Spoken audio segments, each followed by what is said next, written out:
ইরানের ৩টি পারমাণবিক স্থাপনায় যুক্তরাষ্ট্রের বোমা ও বিমানের হামলার ঘটনায় মার্কিন রাজনীতিকদের মধ্যে তীব্র প্রতিক্রিয়া দেখা দিয়েছে।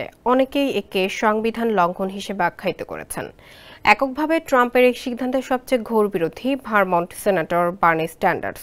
তিনি এই হামলাকে মার্কিন সংবিধানের চরম লঙ্ঘন বলে অভিহিত করেছেন। তিনি বলেন, যুদ্ধ ঘোষণার অধিকার কেবল মার্কিন কংগ্রেসে রয়েছে, প্রেসিডেন্টের নয়। বার্নি স্যান্ডার্স কোনো দলের ব্যানারে রাজনীতি না করলেও ডেমোক্র্যাট পার্টির সাথে ঘনিষ্ঠতা দেখা যায়।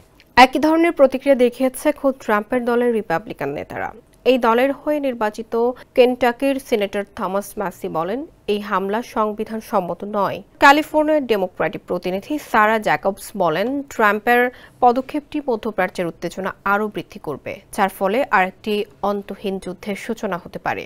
ফিলিস্তিনি বংশোদ্ভূত কংগ্রেস সদস্য রাশিদা তালিব এই হামলার কড়া সমালোচনা করে বলেন, আইন প্রণেতাদের অনুমোদন ছাড়া প্রেসিডেন্ট ট্রাম্পের ইরানের ওপর হামলার নির্দেশ দেওয়া স্পষ্টভাবে মার্কিন সংবিধান লঙ্ঘনের শামিল।